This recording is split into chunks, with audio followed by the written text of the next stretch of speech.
convidar aqui o pastor Silas Campos, o homem de Deus que está com a responsabilidade de transmitir aquilo que Deus tens a falar comigo e com você nesta noite. Eu quero convidar você a estender as suas mãos para cá e vamos colocar a vida desse homem de Deus debaixo da presença, da condução do Espírito Santo, porque certamente Ele preparou, mas como falamos, é o Espírito Santo que opera, e é o Espírito Santo que usa homens como o pastor Silas para falar aquilo que a igreja precisa ouvir. Então vamos orar pela vida desse homem de Deus.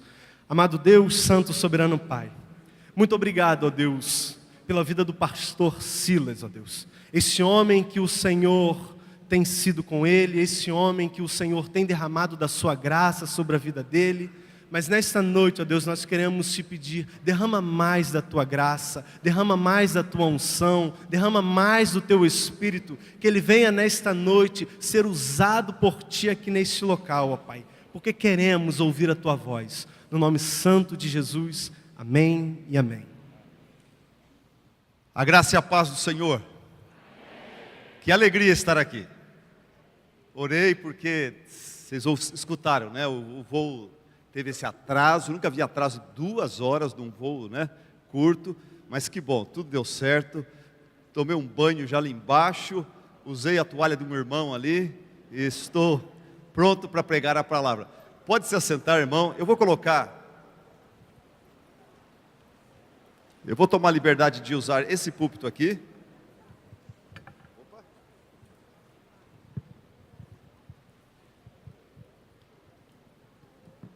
Ótimo, assim fica melhor. Meu nome é Silas Campos, pastor da Igreja Batista Central em Campinas, há 1 ano e 8 meses. Nos últimos 16 anos eu estava no interior de São Paulo, numa cidade de 60 mil habitantes, e lá o Senhor fez algo maravilhoso. Uma igreja pequena, o Senhor abençoou, nós fomos para um clube da cidade, a igreja cresceu lá, depois nós compramos o cinema da Igreja Universal, lá em Tupã.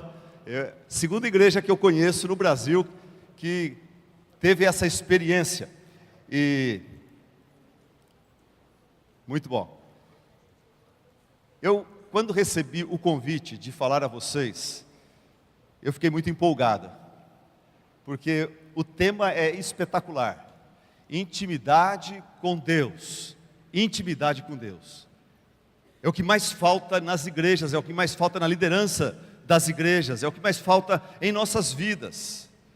Muita religiosidade, pouca intimidade com Deus. E a música diz, você conhece, não existe nada melhor do que ser amigo de Deus. Você conhece a música? E andar seguro na luz, desfrutar do seu amor, ter paz no coração, viver sempre em comunhão, não só com Deus, mas com a família de Deus. E assim perceber a grandeza do poder de Jesus, o bom pastor, o bom pastor. Salmo 25:14 fala: a intimidade do Senhor é para os que o temem, aos quais Ele dará a conhecer a sua aliança. A intimidade do Senhor é para os que o temem. A intimidade do Senhor é para você, para mim, para aqueles que colocam a sua pessoa, a sua palavra, o seu reino em primeiro lugar. Buscar em primeiro lugar o meu reino, a minha justiça. E o texto paralelo com esse é Ageu, é onde nós vamos hoje à noite, em Ageu. Por quê? Porque o jovem Ageu, ele colocou Deus em primeiro lugar na vida dele. Ele fez o que muitos de vocês já estão fazendo, e alguns de vocês já fizeram e pararam de fazer. Ele fez aquilo que alguns de vocês precisam experimentar, ter essa aventura com Deus, de colocar o Senhor Deus em primeiro lugar na sua vida e ver o que acontece, Ageu colocou Deus em primeiro lugar na sua vida, e Deus se aproximou dele. e desenvolveu essa relação íntima com ele. Tanto é que o Senhor o usou para chamar todo o seu povo para experimentar a delícia do andar bem próximo de Deus, de um andar íntimo com Deus. Abra sua Bíblia em Ageu capítulo 1. Nós vamos ler os primeiros 8 versículos da palavra de Deus. Ageu capítulo 1, os primeiros 8 versículos.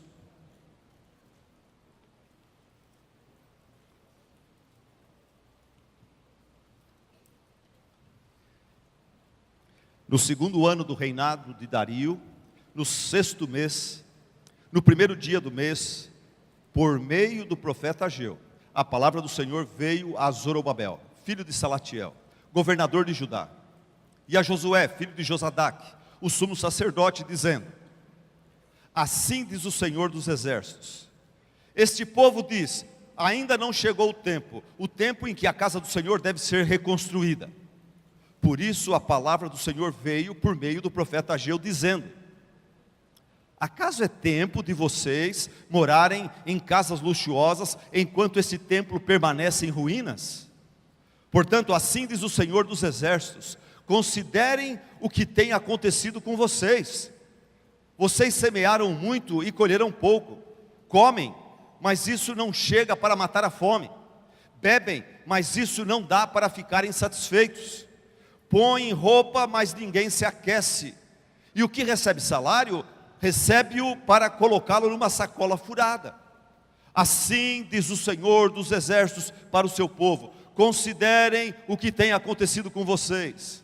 Vão até o monte, tragam madeira e por favor reconstruam o templo conforme eu lhes ordenei. Dele me agradarei e serei glorificado, diz o Senhor dos exércitos.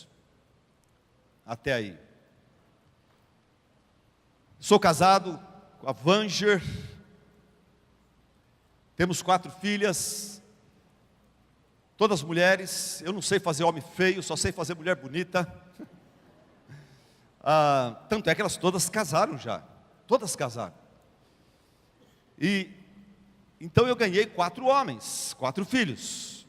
E esses 4 casais, né, minhas filhas e meus genros já nos deram 10 netos. Eu sou vovô de 10 netos, gente. Uau!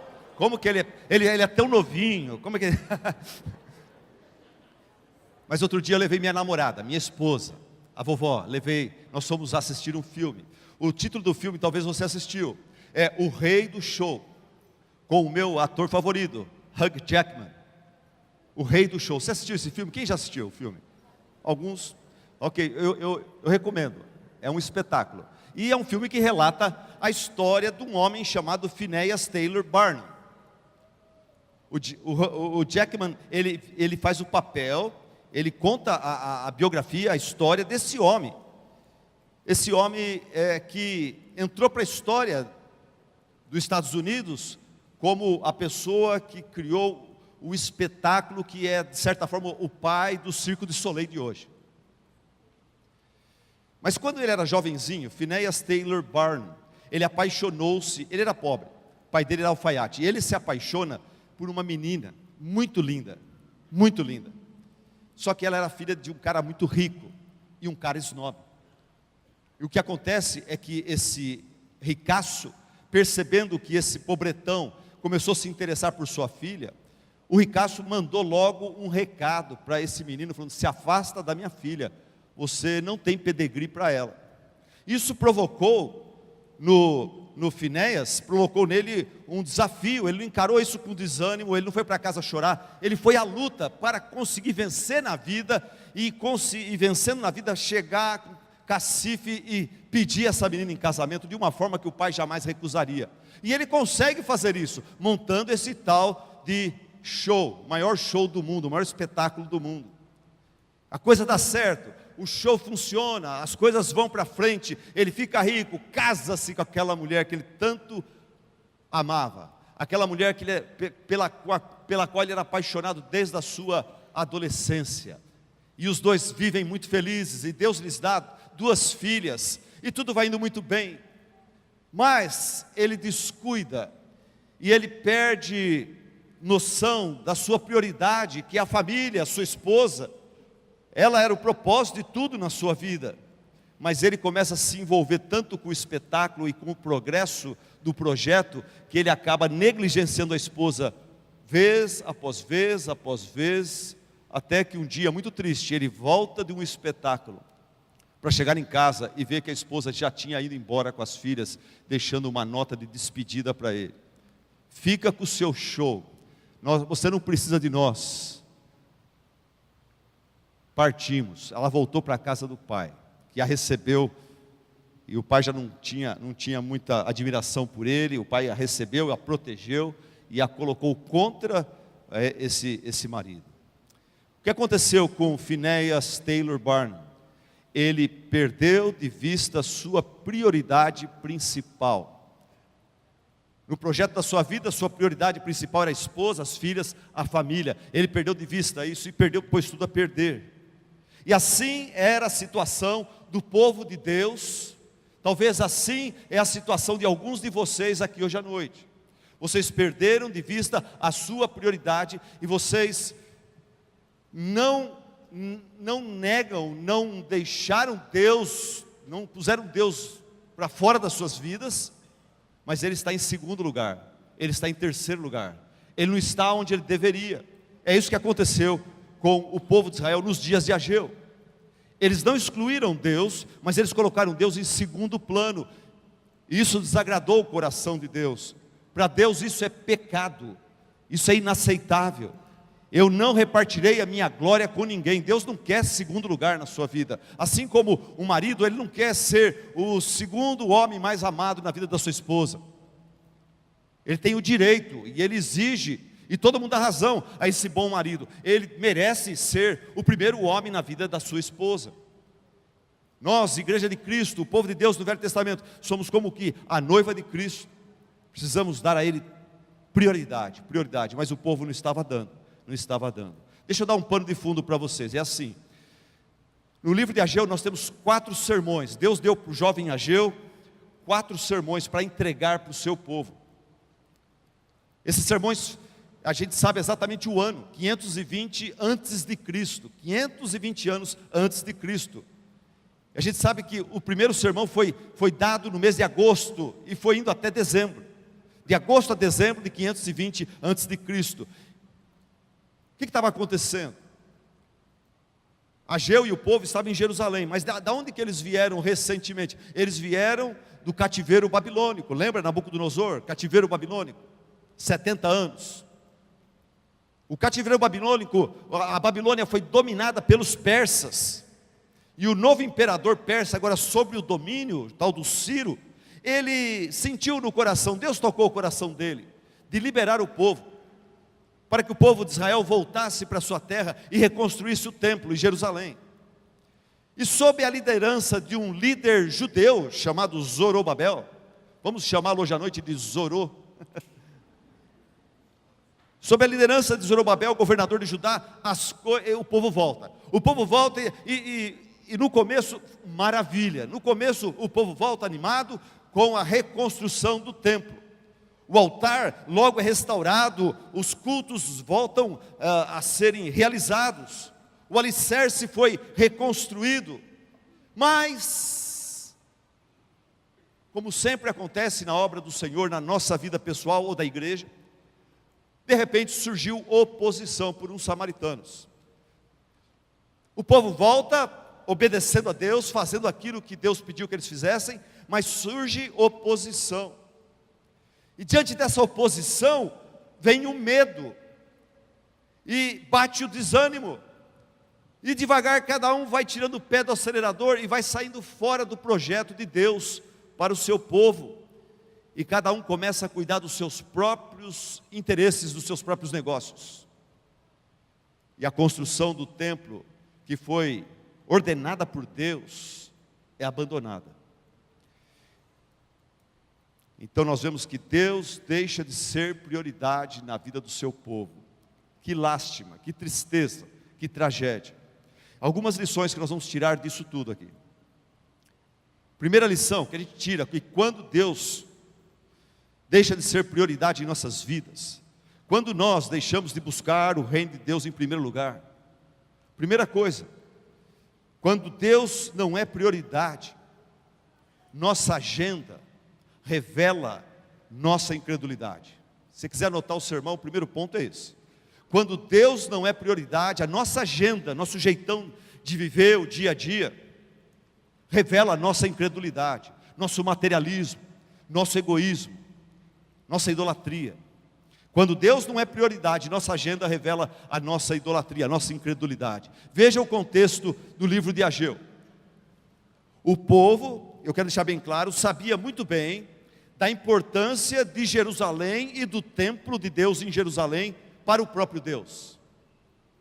No Velho Testamento, o Jerusalém e o templo de Deus era algo muito importante no coração do próprio Deus. Tanto é que no Salmo 132, Deus fala através de Davi: o Senhor escolheu Jerusalém com o desejo de fazê-la sua habitação. Este será o meu lugar de descanso para sempre. Aqui firmarei o meu trono, pois esse é o meu desejo, diz o Senhor dos Exércitos. Salmo 132, eles conheciam esse salmo. O que mais? Jeremias e Isaías já haviam profetizado a reconstrução do templo com a ajuda de um imperador pagão. Imagina alguém pagão que nem crê em Deus vir ajudar essa igreja a comprar um terreno num bairro onde vocês querem plantar uma outra igreja e a construir um prédio igual esse lá com o dinheiro dele. Deus pode fazer isso. Ele fez isso com Ciro, e isso foi profetizado muitos anos antes através do profeta Isaías, e esse povo sabia a profecia de Isaías. Isaías 44, 28, a profecia é assim: eu sou o Senhor, que diz acerca de Ciro, o rei persa, ele é meu pastor, e realizará tudo o que me agrada. Ele dirá acerca de Jerusalém: seja reconstruída, e do templo sejam lançados os seus alicerces. Salmo 132, Deus fala que Ele ama Jerusalém, e Ele escolheu fazer de Jerusalém, do templo ali, a sua habitação. Em Isaías 44, a profecia é que Ciro vai ser usado por Deus para a reconstrução do templo. E além disso, Deus já havia tocado o coração do próprio Ciro, e o povo tinha visto isso na sua saída do cativeiro babilônico, que agora é o cativeiro persa, né? Em Esdras 1:1, diz que o Senhor despertou o coração de Ciro, rei da Pérsia, para libertar os exilados, para devolver os utensílios do templo que Nabucodonosor tinha roubado, e para levantar dinheiro para patrocinar a reconstrução. E o povo volta então com o patrocínio de um rei pagão para a terra prometida, com a ordem do Senhor, patrocínio de um rei pagão, que o Senhor tocou o coração para ajudar o povo. E eles começam, só para você ter uma ideia, eles começam, daí vem a oposição, vem o desânimo, e eles param com tudo, e continuam indo aos sábados, lá no altar, e fazendo alguns cultos, algumas cerimônias a Deus. Eles não pararam de ir na igreja, eles não pararam de cultuar a Deus, eles só pararam a obra do Senhor, e ficaram parados por 16 anos. Deus tolerou essa omissão por 16 anos. Deus é muito longânimo, muito paciente. Por isso vem a pergunta acusativa através de Ageu, no versículo 4. Acaso é tempo de vocês morarem em casas luxuosas, enquanto esse templo permanece em ruínas? Quando Deus não é prioridade, nossa agenda revela nossa incredulidade, desobediência, materialismo. Se eu e outros pastores agora sentar com cada um de vocês e falar: como que está a sua agenda? No que você mais pensa? No que você mais gasta dinheiro hoje? No que você mais gasta tempo? Qual o seu sonho maior? Qual o seu maior deleite? O que nós iríamos avaliar? Você está vivendo e buscando o reino de Deus em primeiro lugar na sua vida? É Deus prioridade na sua vida hoje? No verso 9, Deus confirma, dizendo o seguinte, Ageu 1:9, ele fala: o meu templo permanece em ruínas, enquanto cada um de vocês corre por causa da sua própria casa, do seu próprio interesse. Vamos deixar uma coisa bem clara aqui: Deus não tem nada contra você, maridão, você, casal, vocês que são solteiros e futuramente vão casar. Deus não tem nada contra você desejar dar para seus filhos, desejar dar para sua esposa, para sua família, uma casa legal. Isso é pró-família, é uma coisa boa. É bom quando o homem, ele volta seu foco e seu interesse, sua energia para construir uma casa legal para sua esposa, para os seus filhos. Isso une mais a família, isso faz bem para a família. Deus não tem nada contra isso. O texto não está criticando o povo porque eles construíram casas luxuosas. O texto está combatendo aqui o seguinte: é colocar a casa luxuosa na frente dos projetos de Deus. É isso que não pode acontecer. Hoje Deus espera a mesma coisa dos seus filhos. O texto paralelo que eu já citei para vocês, no Novo Testamento, é Mateus 6,33, onde Jesus começa dizendo no Sermão do Monte, ele fala: portanto, não se preocupem, não fiquem correndo que nem doidos, dizendo que comeremos, que beberemos ou com que nos vestiremos. Muitos jovens solteiros aqui, talvez esse versículo, se Jesus estivesse aqui falando com vocês, jovens solteiros, talvez ele diria assim: como pagaremos a faculdade? Como arranjaremos uma namorada, um namorado? Como arranjaremos dinheiro para se casar e edificar um lar? Daí Jesus continua: porque os gentios é que procuram todas essas coisas. O Pai de vocês, Jesus disse, o Pai de vocês está no céu, que está no céu, sabe que vocês precisam de todas elas, mas busquem em primeiro lugar o reino de Deus e a sua justiça, e todas essas coisas lhes serão acrescentadas. Amém? Qual a manifestação do reino visível de Deus hoje? Qual a manifestação do reino visível? Qual a manifestação visível do reino de Deus no Antigo Testamento? Era Jerusalém, era o templo em Jerusalém. Qual a manifestação visível da glória de Deus hoje? É a igreja de Cristo. Nós somos o templo do Espírito Santo. Então no Velho Testamento o povo tinha a ordem de buscar o reino de Deus em primeiro lugar, era obedecer a Deus e edificar aquele templo, e restaurar os cultos e as solenidades e os sacrifícios. No Novo Testamento não é edificar o templo físico, mas é o quê? É edificar em primeiro lugar a nosso relacionamento com Deus, e depois ajudar outras pessoas dentro do corpo de Cristo a crescer, evangelizando, depois discipulando e trabalhando e usando os vários projetos da igreja e todo mundo participando para que o reino de Deus cresça e vidas sejam alcançadas e edificadas do Evangelho. Quando Deus não é prioridade, nossa agenda revela a nossa incredulidade. Me chamaram para pregar numa pequena igreja, numa cidade do interior. Eu fui lá, o pastor reclamava que a igreja não estava caminhando para frente, não estava crescendo espiritualmente nem numericamente. Mas eu descobri logo o que poderia ser a causa daquele retardamento. Comendo pizza com o pastor depois do culto, eu vi falar que vai ter uma pizza depois desse culto aqui, estou com fome, mas vamos lá. Fica a dica aí, né? E eu comendo uma pizza com esse pastor, eu percebi qual era o problema da sua igreja. Se não era problema total, mas parcialmente era o próprio pastor. Porque quando eu falei com o pastor sobre a palavra, Deus, o trabalho de Deus, a obra de Deus, os seus estudos, o seu tempo com o Senhor, sua vida devocional, ele falou para mim várias coisas. Mas quando eu perguntei para ele sobre o programa de rádio que ele faz todas as manhãs, porque ele é repórter, ele estudou para ser um radialista e mexe com notícias. E quando eu falei sobre esse programa que ele faz toda manhã, das 7 às 7h30 na rádio, esse homem, ele começou a falar com entusiasmo e com uma alegria. Ele parou de comer a pizza e deixou a pizza lá, e eu fui comendo e ele foi falando. Ele não parava de falar do que ele tem feito, do que ele está fazendo, do que ele pretende fazer, e como que ele tem alcançado, e como que ele tem feito isso, e causado mudanças sociais na cidade, influência na prefeitura. E esse homem, esse homem devia deixar o ministério e ficar com esse programa aí. Quando Deus não é prioridade, o nosso entusiasmo, a nossa conversa, os nossos interesses, aonde a gente investe o nosso dinheiro, revela a nossa incredulidade, o nosso materialismo. Ok, anota aí outro ponto dessa mensagem.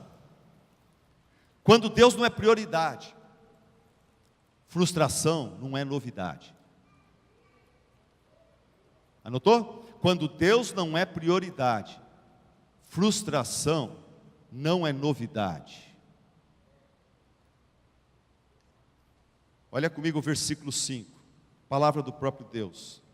Portanto, assim diz o Senhor dos Exércitos, através de Ageu. Olha o que ele fala para o povo: considerem o que tem acontecido com vocês. Vocês semearam muito e colheram pouco. Está falando dos últimos 16 anos de omissão. Vocês semearam muito e colheram pouco. Comem, mas isso não chega para matar fome. Bebem, mas isso não dá para ficarem satisfeitos. Põem roupa, mas ninguém se aquece. E o que recebe salário, recebe-o para colocá-lo numa sacola furada. Assim diz o Senhor dos Exércitos: considerem o que tem acontecido com vocês. Para pensar sobre como é que está sendo a vida de vocês, os seus projetos e a minha providência. Eu falo através da minha providência. Olha o versículo 8, ele fala: gente, vão para o monte, tragam madeira, reconstruam um templo, dele me agradarei e serei glorificado, diz o Senhor. Depois ele volta a falar no versículo 9, ele fala: vocês, nesses últimos 16 anos de omissão, vocês esperavam que fosse muito, mas o que veio foi pouco. E esse pouco, quando levaram para casa, eu dissipei com um sopro. E por quê?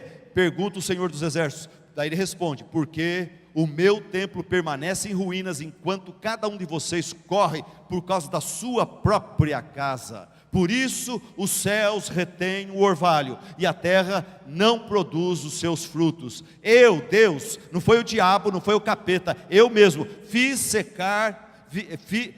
vir a seca sobre a terra e sobre os montes, sobre o cereal, sobre o vinho, sobre o azeite, sobre o que o solo produz, sobre as pessoas, sobre os animais e sobre todo o trabalho das suas mãos.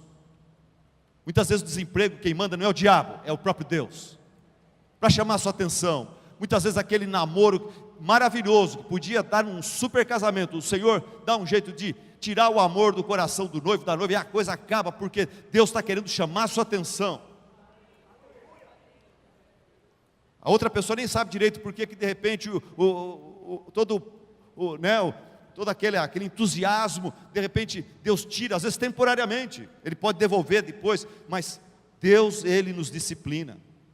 Irmãos, todas as provações, a Bíblia fala que todos nós passamos por provações, todos nós. Mas a provação, gente, a provação é aquela situação difícil que Deus usa para nos ensinar, para nos amadurecer, para nos preparar para um ministério maior.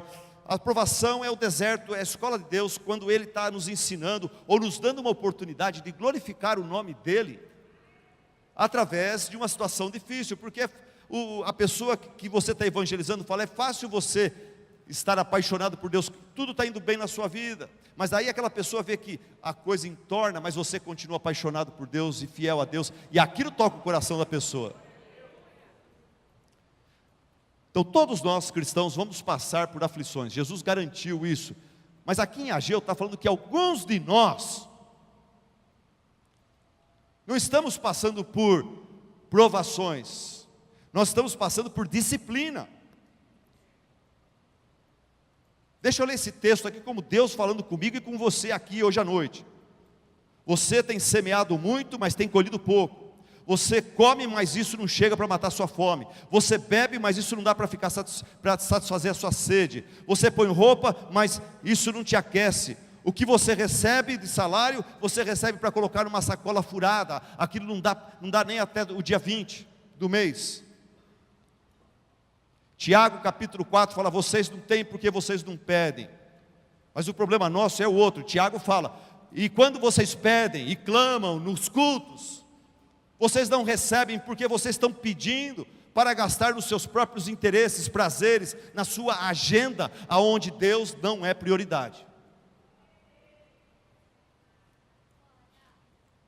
Quando Deus não é prioridade, frustração não é novidade. Irmão, irmã, seja bem sincero. Se Deus está tocando o seu coração, está te disciplinando, aceita a disciplina do Senhor. E já vai mudando já o que precisa ser mudado, vai decidindo, vai tomando resoluções sábias já agora. Fala, a partir de hoje eu vou mudar, aquilo está assim, vai ficar assado, eu vou endireitar os meus caminhos.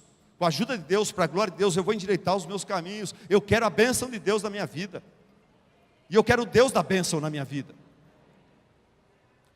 Anota o terceiro ponto dessa mensagem. Quando Deus não é prioridade, arrependimento é uma necessidade. Quando Deus não é prioridade, arrependimento é uma necessidade. Isso fica claro no versículo 7 e 8. Porque no versículo 7 e 8, Deus, Ele fala assim: vocês estão frustrados, estão? Vocês estão vendo, eu estou pedindo para vocês, estão vendo que a minha bênção não está com vocês, minha presença não está com vocês, vocês estão sozinhos.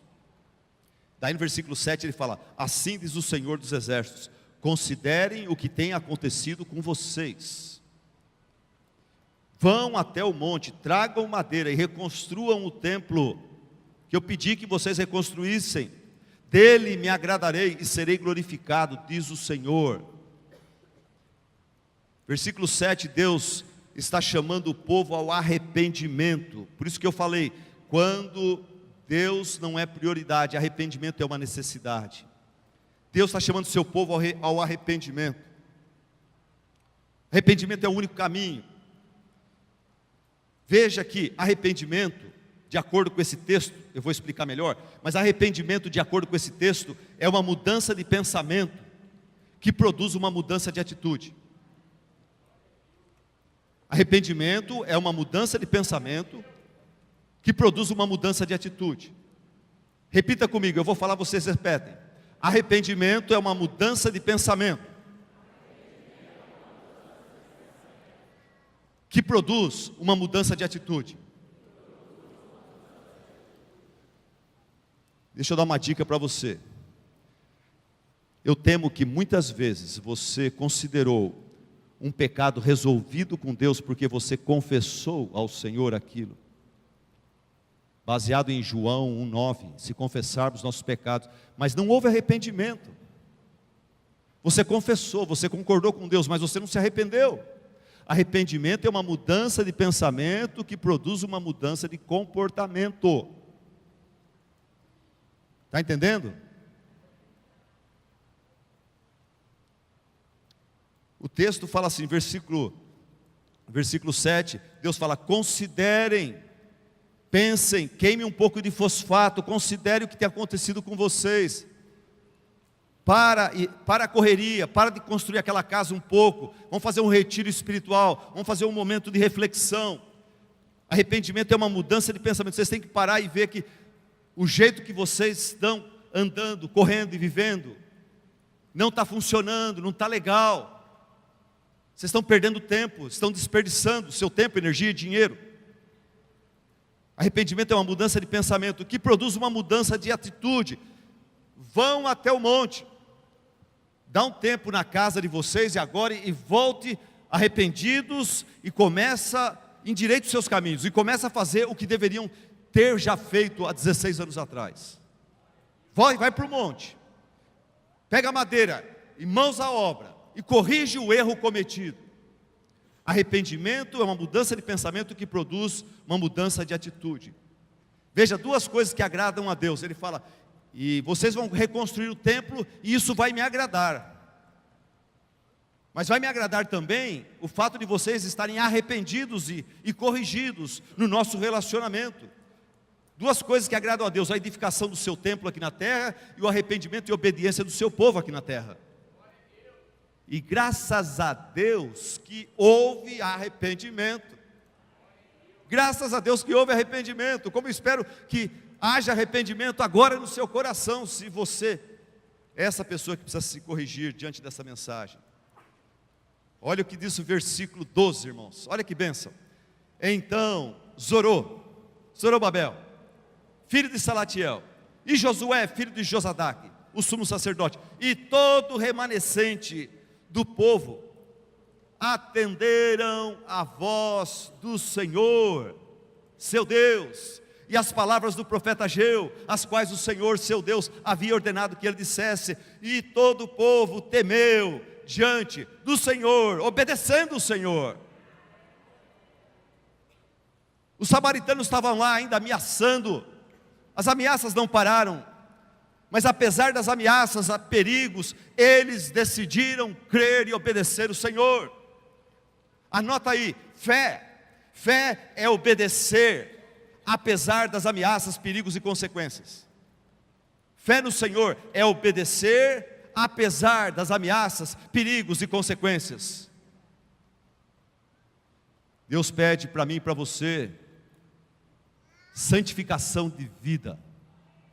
Santificação de vida, mas o mundo nos ameaça. Fala, jovem, não vai por esse caminho de santificação de vida não. Seus amigos vão zombar de você. A tua galera vai te isolar. Se você começar a ser muito diferente, muito santo, se você começar a andar muito perto de Deus, da Bíblia, da oração, o pessoal vai talvez até ter um namorado que você tem aí, que é um crente capenga, relaxado. Se você começar a pegar muito firme com Deus, ele vai começar a não gostar tanto de você, ele quer você meio mundana, porque daí bate com o papo dele, bate com os programas dele, bate com as intenções dele. Mas se você começa a pegar firme com Deus, começa a jogar luz nas trevas que há na vida dele, daí ele vai estranhar. Deus pede que você se humilhe, peça perdão à pessoa que você ofendeu, mas o mundo, a sociedade, a psicologia fala, não, cuidado. Você começa a se humilhar, pedir perdão, o outro vai crescer, você vai se enfraquecer. Isso vai te colocar por baixo. O mundo hoje é dos espertos, o mundo hoje é selvagem. Cuidado com essa ingenuidade cristã, de ficar pedindo perdão e tudo mais. Você vai acabar sendo colocado por carpete. Deus pede para você gastar mais tempo com Ele do que com Facebook, ou WhatsApp, ou Netflix.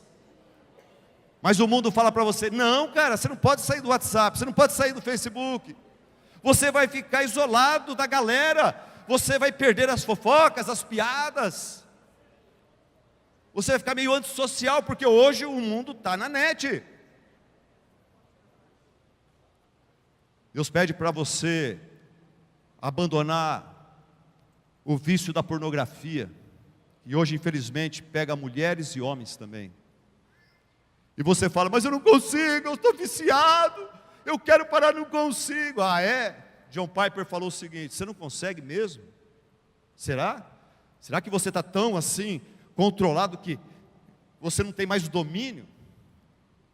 John Piper falou, quer ver, eu vou provar para você que você tem domínio, que se você quiser parar, você para. Imagina naquela hora que você vai ver a pornografia. Entra um terrorista islâmico, um cristão amarrado, e aquele terrorista islâmico fala, você vai ver isso aí, ó, se você ver, eu corto o pescoço do teu irmão em Cristo aqui. Tenho certeza que na hora, você vai perder toda a graça e toda a vontade de ver aquela nojeira. John Piper fala, você está lá para ver pornografia. A hora que você vai ver, a porta abre, e você vê o Senhor Jesus Cristo, todo ensanguentado, todo açoitado, com a coroa na cruz, falando, você vai fazer isso? Você tem certeza que você vai fazer isso? Tem certeza na hora que você vai ter aversão por aquela nojeira? Você pode, você consegue. Olha para Cristo, pensa nos crentes que estão passando por problemas, por dificuldades. Pensa na fraqueza que esse vício está trazendo para você. e daqui a pouco vai vir um demônio te atacando, e você não vai ter força nenhuma para combater aquilo, para resistir aquilo.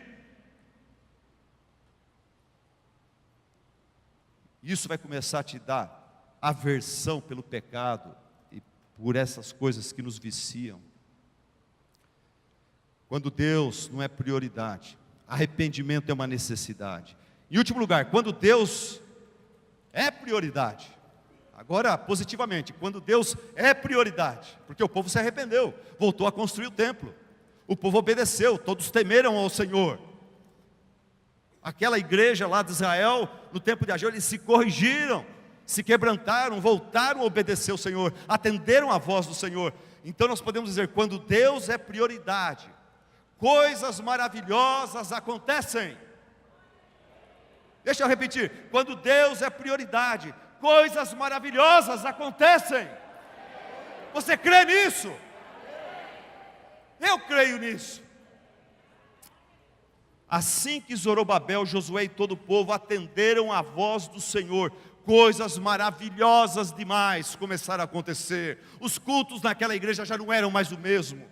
O tempo de devoção das pessoas era diferente. Havia a presença do Senhor, havia intimidade do Senhor. Não era mais aquela religiosidade de capa, não era mais aquele cristianismo capenga. Agora eles tinham bênçãos maravilhosas para testificar, para curtir, para glorificar a Deus por elas. Olha o versículo 13, o que diz. Olha que versículo maravilhoso. Então, Ageu, o enviado do Senhor, falou ao povo, assim que eles se arrependeram e começaram a obedecer o Senhor. Então Ageu, o enviado do Senhor, falou ao povo, segundo a mensagem do Senhor, dizendo, Deus falando, 4 palavras que mudam tudo no namoro, 4 palavras que mudam tudo na vida de uma igreja, 4 palavras que mudam tudo num casamento desgastado, 4 palavras que mudam tudo na vida da pessoa que está doente, na vida da pessoa que está desempregado, na vida da pessoa que está frustrado com alguma coisa temporária dessa vida. 4 palavras Deus dá para o seu povo quando eles obedecem. Eu estou com vocês. O Deus Criador dos céus e da terra, Ele fala, eu, não meus anjos, não minha criação, não meus servos, não meu ouro, não minha prata, eu mesmo, eu estou com vocês. Eu estou com vocês, diz o Senhor. Eu queria dizer para você que aqui Deus deu para o seu povo nada mais, nada menos do que o melhor que Ele tem lá no céu. Tem gente que fica pensando no céu em termos de mansões celestiais, em termos de ruas de ouro, rio de cristal. Tem gente que fica pensando no céu em termos de coral dos anjos, árvore da vida. Todas essas coisas são maravilhosas, mas a melhor coisa do céu é o próprio Deus.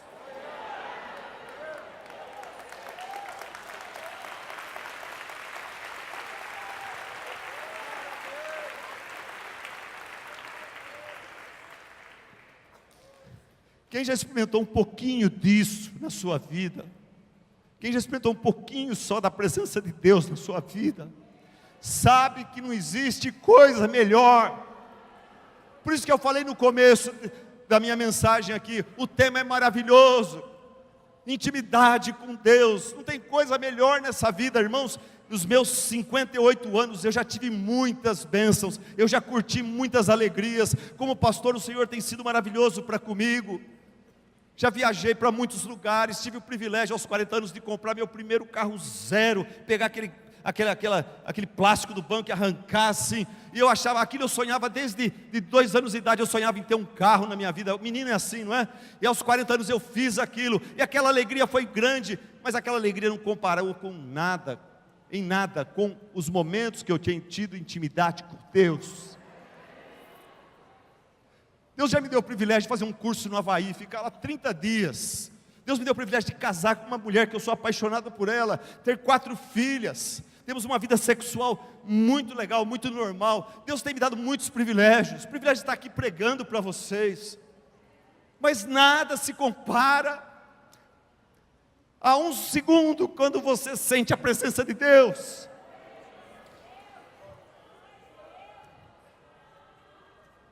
Quem já experimentou isso sabe do que eu estou falando. Eu lembro que eu estava dirigindo de Tupã para Marília, 70 quilômetros. E eu falei, vou aproveitar essa viagem para ouvir sermões, para ouvir músicas, para adorar a Deus, para ter um tempo com Deus. E teve uma música que falou tanto ao meu coração. E parece que Deus encheu a sua glória naquele carro. Eu parei e comecei a glorificar ao Senhor e cantar aquela música, sentindo a sua presença.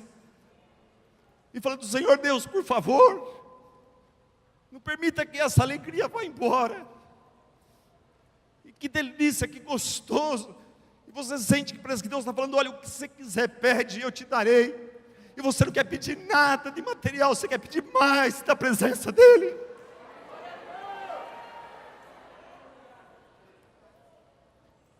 Deus deu para o seu povo, quando o seu povo obedeceu, Deus deu a eles o que ele tem melhor no céu, a sua presença. Eu estou com vocês, sua presença gloriosa. 1 Crônicas 16 fala assim, glória e majestade estão diante dele, força e formosura no seu santuário, sua presença alegre, pura e santa. Salmo 89, 15 fala, como é feliz o povo que não fala quão sério, não fala quão intelectual, quão teológico, fala como é feliz o povo que aprendeu a andar na luz da tua presença.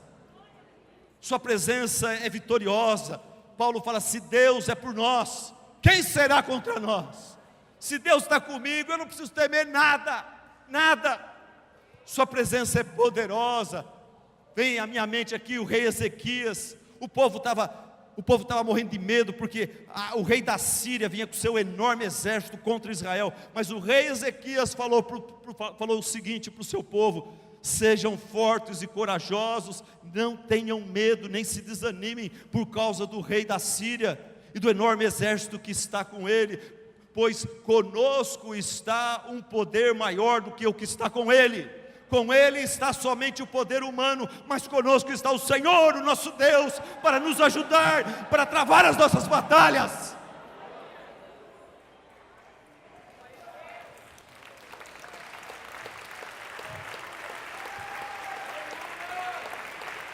Glória ao teu nome, Senhor.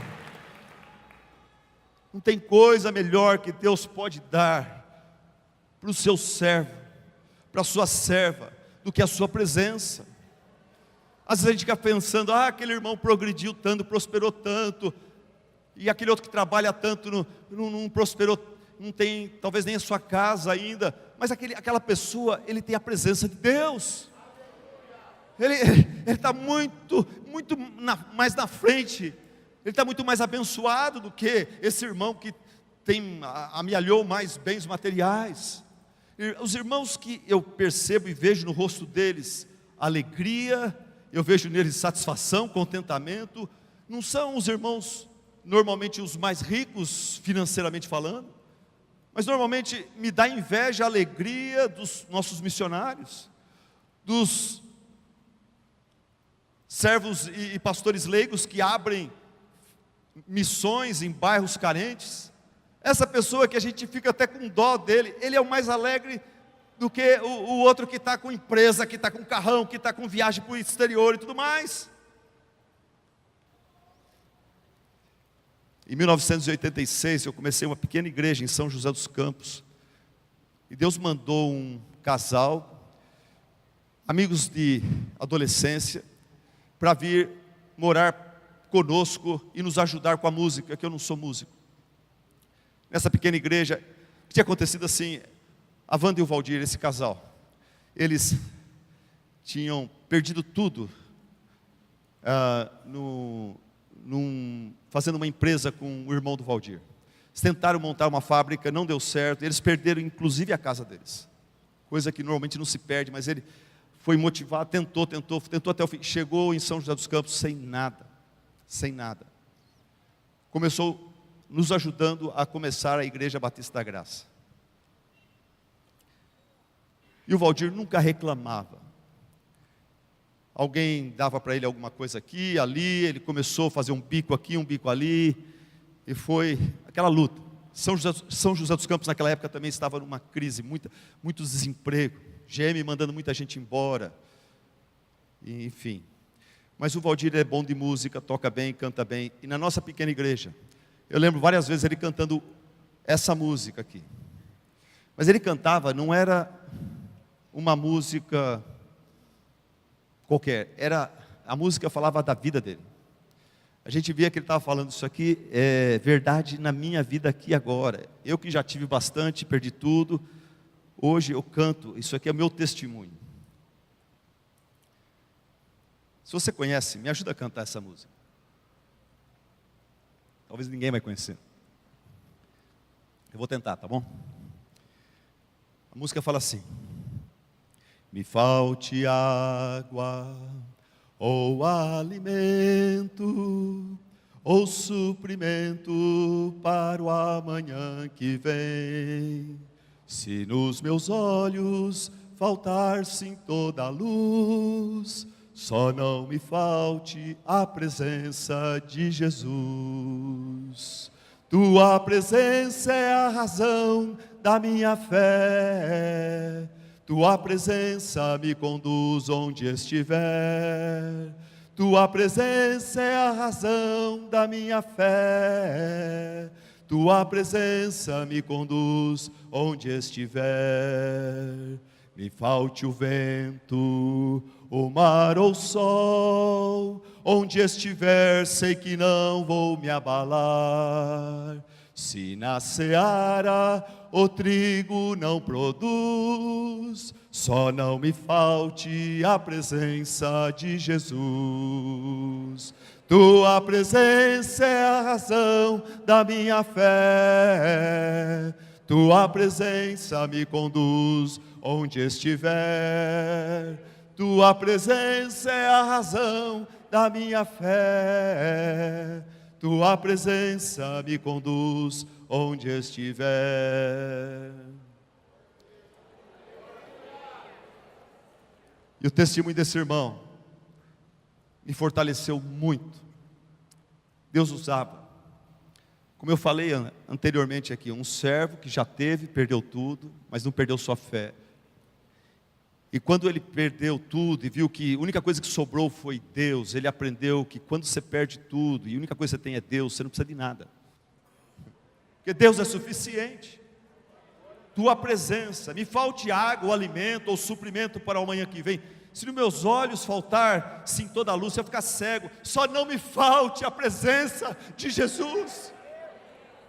Foi o que Moisés falou: Senhor, se o Senhor não for conosco, não nos mande. Nós vamos para qualquer lugar, mas a tua presença é essencial, é indispensável. Sem a tua presença o céu não é céu.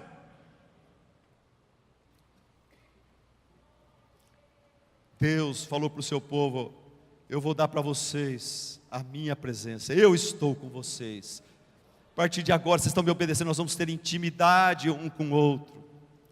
Hoje pela manhã eu estudei com um grupo de homens na minha igreja, Salmo número 1, o homem bem-aventurado e o ímpio. O homem bem-aventurado e o ímpio. O homem bem-aventurado é aquele que deleita-se na palavra de Deus. Ele deleita-se na presença de Deus, na palavra de Deus.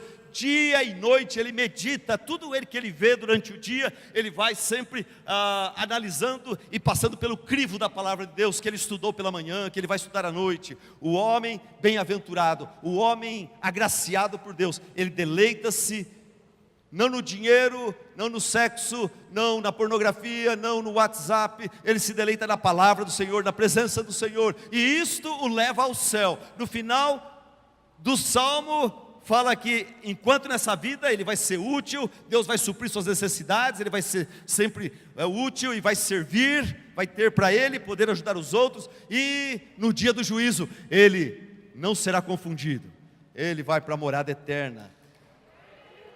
Mas aí o Salmo fala do ímpio. O ímpio, ele não tem deleite na palavra do Senhor. O ímpio, a palavra do Senhor só domingo, o pastor lê lá, mas durante a semana ele nem tem tempo para ler a palavra do Senhor, não tem interesse. O deleite dele está no futebol, o deleite dele está no cinema, no churrasco, e está nisso, naquilo, está no vestido, está na manicure, está no cabelo, está nisso. Os deleites do ímpio, da ímpia, o ímpio é como palha.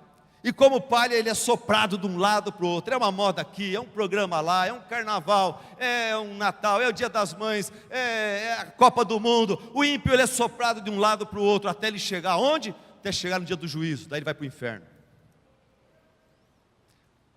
Então a frase é a seguinte: aonde está o seu deleite? Porque deleite determina destino. Anota isso aí. Deleite determina destino. Aquilo que o seu coração anseia determina onde você vai terminar. Se o seu negócio é futebol, futebol, futebol, quando vai chegando a velhice, quando vai chegando a eternidade, futebol não resolve nada.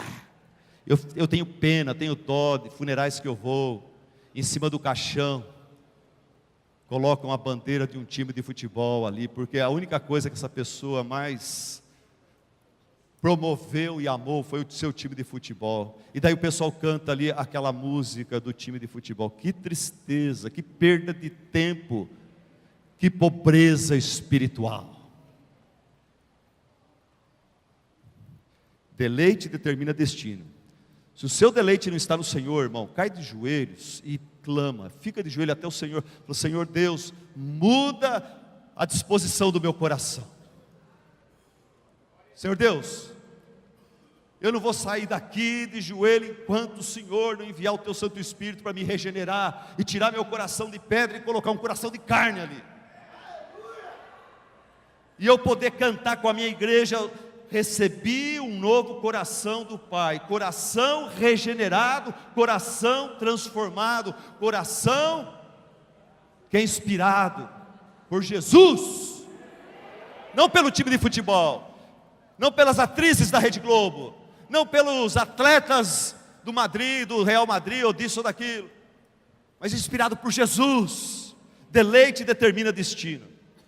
E daí, para encerrando a nossa mensagem, Deus toca o coração de Dario, Ele dá a sua presença. Daí Ele toca o coração de Dario. Lembra que eu falei para você que os samaritanos continuavam ainda fazendo oposição e ameaçando e mexendo os pauzinhos para que Dario cortasse o barato e mandasse uma punição para parar com a construção do templo. Mas Deus toca o coração do imperador persa Dario para renovar o decreto que Ciro tinha feito.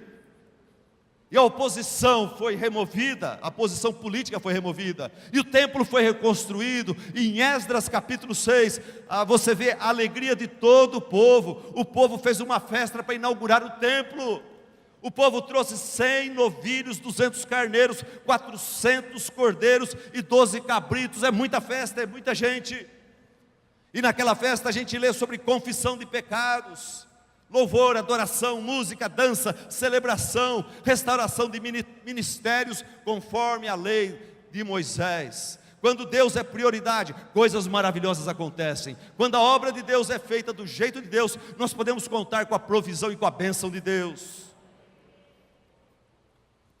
Quando eu falo obra de Deus, estou falando da obra de Deus em nome de toda a nossa igreja, da sua igreja, da minha igreja, e a obra de Deus individual, na sua vida, minha vida. Quando a obra de Deus, nos meus estudos, no meu trabalho, no meu namoro, no meu relacionamento com minha esposa, com meu marido, com os meus pais, na minha área financeira, quando a obra de Deus em todas essas áreas é feita do jeito de Deus, eu posso contar com a provisão e providência de Deus.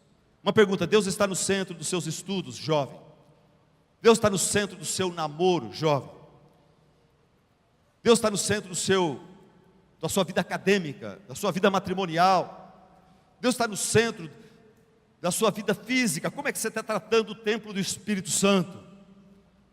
Alguns de nós estão caindo no exagero, não sai da academia, não para de ver dieta tal, aquilo está virando uma idolatria. Outros de nós estão matando, acabando com o corpo, o templo do Espírito Santo, com comida demais, com pizza demais, com churrasco demais, com carne de porco demais. Se Deus não está no centro de alguma área da sua vida, você tem que se arrepender. Quando Deus não é prioridade, arrependimento é uma necessidade. Quando Deus é prioridade, coisas maravilhosas acontecem. Se você não está, Deus não é prioridade em alguma área da sua vida, meu irmão, minha irmã, arrependa-se, aqui e agora. Arrependa-se. O que encobre as suas transgressões jamais prosperará. O que confessa e deixa, alcança misericórdia. Pastor, eu quero me arrepender. Eu já fiz essa pergunta quando eu estava aí e tinha alguém pregando aqui. Pastor, a mensagem está tocando no meu coração, eu quero me arrepender, mas eu não consigo. Eu quero, mas eu não consigo. Eu não consigo entregar esse namoro. Eu não consigo entregar esse dinheiro desonesto que eu comecei a fazer um tempo atrás. Eu não consigo falar não para a pornografia. Eu quero, mas eu não consigo ter vontade. Eu não tenho arrependimento. Eu quero me arrepender, mas eu não tenho arrependimento. Você está como Esaú, procurando arrependimento e não encontrando. Por quê? Porque arrependimento é uma oportunidade que vem do céu. Entenda isso, arrependimento não é uma escolha que você faz a hora que quiser. Tem gente que tolamente fala, eu vou curtir a vida, vou ser um crente relaxado, 1 minuto antes de eu morrer, lá no hospital eu vou me arrepender de tudo, fazer uma oração de confissão e morrer, e curtir a terra e curtir o céu. Mas não é assim. Eu, pessoalmente, você talvez também já experimentou isso. Você quer se arrepender e não consegue. Por quê? Porque arrependimento verdadeiro vem do Senhor. Em Esdras capítulo 1, o Senhor despertou, tocou o coração de Ciro. É o Senhor que muda o coração até do pagão. Em Ageu 1,4 fala, o Senhor despertou o espírito de Zorobabel e do povo. É Deus que muda o coração. É Deus quem opera em vocês, tanto o querer como o efetuar, segundo a sua boa vontade. Em 2 Timóteo capítulo 2, 25, fala que o pecado seduz, amarra, escraviza, cega o entendimento das pessoas. Mas que é Deus quem concede o arrependimento. Lá fala com todas as letras, 2 Timóteo 2, 25. Arrependimento não é você que fala, eu vou me arrepender. É Deus que faz isso. É Deus quem concede o arrependimento. É Ele que conduz você de volta ao bom senso, à verdade, devolvendo a você o bom senso para falar, chega dessa vida, chega de dar alegria para o diabo, e te liberta da armadilha do próprio diabo. Por isso eu diria agora nesse culto, se você precisa se arrepender, não está conseguindo, não está sentindo vontade, clame ao Senhor, fala, Senhor, tem misericórdia de mim, Senhor, me dê arrependimento, quebranta meu coração, Senhor. Clame por isso, faça isso, mas o que você não pode deixar, o que você não pode fazer é sair desse culto, continuando, negligenciando a sua prioridade principal, que é Deus, em todas as áreas da sua vida. Eu já falei sobre o filme O Rei do Show, que conta a vida de Phineas Taylor Barnum, empresário no mundo do show business. Esse homem, ele ganhou muito dinheiro a vida toda. Se você hoje for no estado de Connecticut, na cidade de Bridgeport, você vai no cemitério lá, você vai ver que o sepulcro mais suntuoso é dele. Você pode procurar na internet, você acha. É um prédio, o sepulcro dele. A história diz que ele morreu em 1891 e a sua última pergunta, ele usou o seu último fôlego para fazer uma pergunta que revelava o que estava no seu coração ali diante da morte. E a pergunta foi, quanto foi o faturamento hoje à noite? Quanto que nós ganhamos hoje à noite? Que tragédia, que tragédia, chegou na presença de Deus totalmente despreparado. Em Lucas 12, 21, Jesus diz que todo aquele que vive desse jeito e morre desse jeito é um tolo. Mesmo que o mundo fale que ele é um empresário, empreendedor de sucesso, mesmo que a revista Forbes coloque ele é o homem número 1 no mundo dos negócios no ano de 2018. Mas deixa eu falar uma coisa para você. Naquela mesma cidade, naquele mesmo cemitério, 20 metros desse sepulcro do Finéias, tem um outro sepulcro, pequeno, simples, o sepulcro de uma irmã chamada Fanny Crosby, uma serva de Deus que nunca teve o privilégio de enxergar, mas que pela fé ela enxergou, creu, seguiu e serviu a Jesus Cristo até o último dia da sua vida. Ela se converteu e ela recebeu de Deus o dom de compor músicas, e ela compôs muitos hinos que nós cantamos, a igreja ao redor do mundo canta até hoje.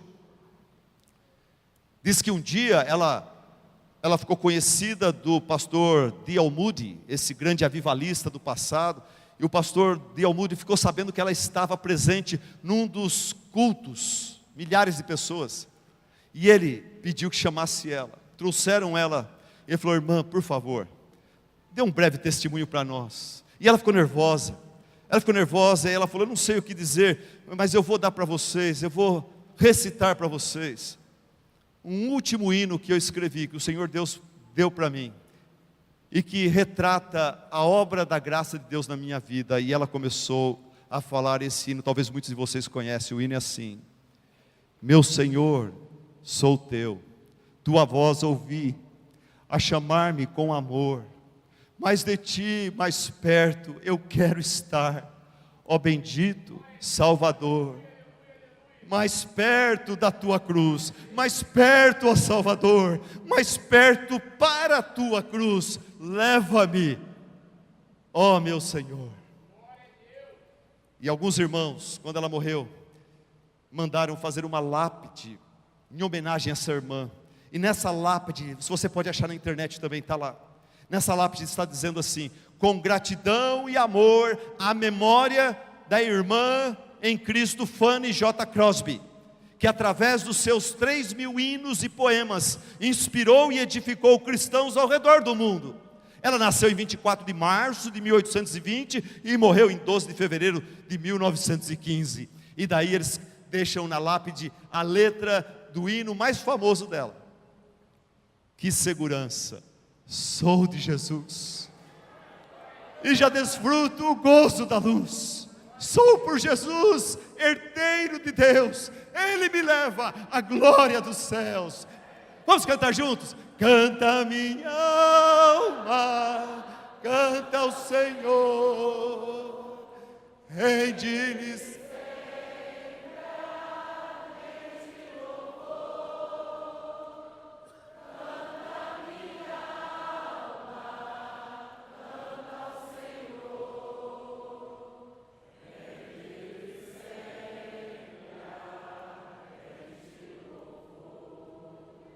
Aleluia, glória a Deus.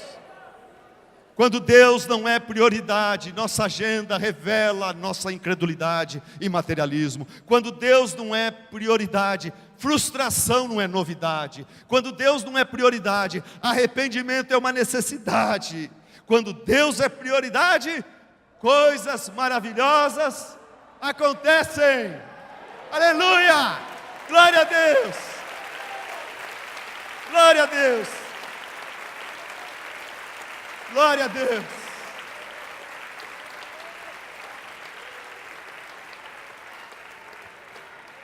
Vamos orar. Se você tiver condições de se ajoelhar, aonde você estiver, se ajoelhe. Se não, fique em pé ou assentado mesmo. Deus falou conosco, irmãos.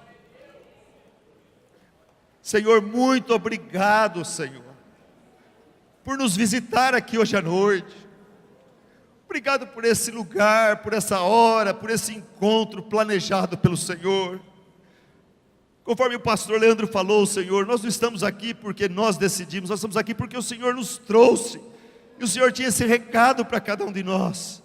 Oh Deus, ajuda cada um de nós, Pai, a te colocar em primeiro lugar naquela determinada área onde o Senhor não ocupa o primeiro lugar. Oh Deus, nos dá o arrependimento que nós não temos em nós mesmos. Oh Senhor, nos dá aversão pelas coisas pecaminosas, pelos interesses passageiros desse mundo, e nos dá, Senhor, alegria. Nos dá, Senhor, alegria pela Tua presença. Nos dá, Senhor, anseio por mais de Ti. Nos dá, Senhor, mais intimidade com o Senhor. Que o nosso coração, Senhor, possa se alegrar, não por causa de coisas passageiras, mas por causa, Senhor, do Teu caráter, da Tua presença, da Tua glória, Senhor. E que nós tenhamos de Ti, Senhor, o privilégio de experimentar mais e mais da Tua glória. Que a vida de cada um de nós, Senhor, seja como a Tua palavra diz, como a luz da aurora, que vai brilhando mais e mais, até se tornar dia perfeito na eternidade. Em nome do Senhor Jesus, assim nós clamamos, assim nós te agradecemos, assim nós pedimos. Amém, amém e amém. Amém, glória a Deus.